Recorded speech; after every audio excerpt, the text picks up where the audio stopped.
Greetings, Mr. Nowicki here. I'm doing a first part of a multi-part video series on laser engraving, and the first part of this is using the software to get your files set up. So the first thing we're going to do is we're going to use a program called RDWorks. So let's go ahead and launch that. This is set up for use on a Rabbit laser engraver. So the first thing I'm going to do when I launch this is go ahead, I'm going to set up my my bed size, my units, all that stuff, so that we can kind of get it configured the way we want it to be. So I'm going to click on the config menu up top, and then I'm going to go to file para settings, and then for import setting, I'm going to set this to be DXF unit. It's going to be inch. Make sure this box is checked. This box is checked. You can leave this stuff here if you want to set to import AI files. That's Adobe Illustrator. That's fine. And then we're going to make sure docking import data is top right. And then over here, the unit type is going to be inch. However, the velocity unit is going to be millimeters per second. And the reason that is all of the documentation online or even in the manual for Rabbit laser, the speed and feed rate is done in millimeters per second. So if I actually go here, you can see all these settings are done millimeters. Alright, so they're saying for a 60 watt laser to cut wood or engrave wood, we're going to set our power to 18 and our speed millimeters per second at 350. So in order to keep that consistent, so we're not converting everything, we're going to leave this setting here for millimeters per second. I'm setting my unit type to be inches so that when I'm doing all my layouts and setting up my my image or font or whatever else I'm setting to be cut or engraved, to be using inches. Alright, so once that's done here, inch, millimeters per second, we click OK. Now we're going to set up our page setting, and this is what is going to be your the size of your laser engraver bed. So mine is 22 inches by 14 inches, so I set that up here. And then my grid space, I set my grid to be at 1 inch increments. That way it's an even number and I can kind of help lay that stuff out. And then I click OK there. And then also click on config, menu system setting. Make sure your laser head is set to the upper right. That's this one right here. And then we click close. So now this is all set up. I know whatever I'm going to be cutting or engraving will not go beyond this this bed size, which is what I want to happen. So there's a couple things I can do here. I can create basic simple shapes within RDWorks. I can do fonts. It's really easy to do fonts and text in RDWorks. I recommend you just do it right in RDWorks instead of using some other software and trying to import it in.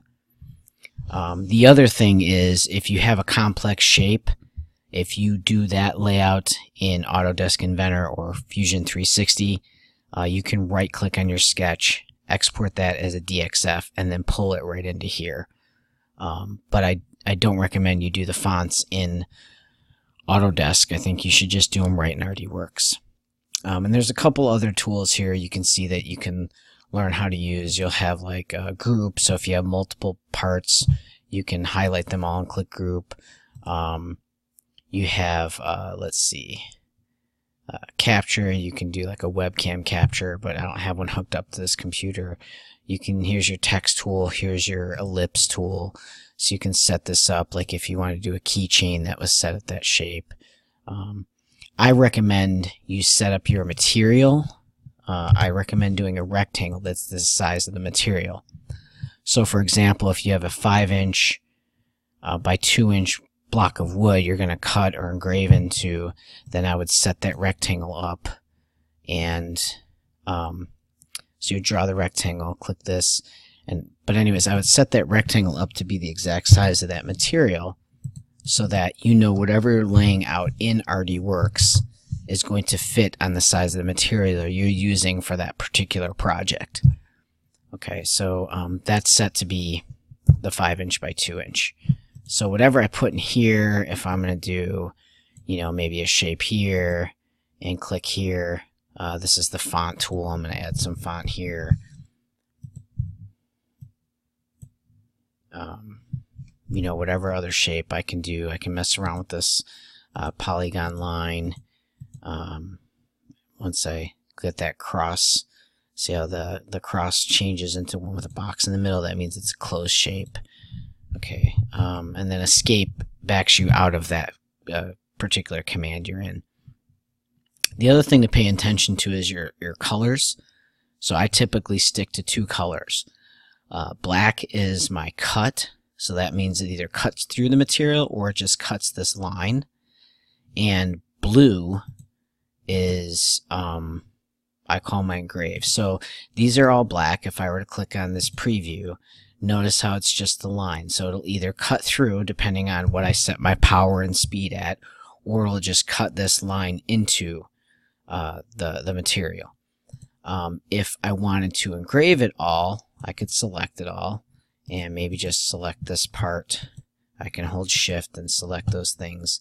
And if I change that to blue, it does what's called a scan, and that also means engrave. So now when I click preview, see how it has this shape is engraved in, this shape is engraved in, and this shape is engraved in. It's no longer that cutout.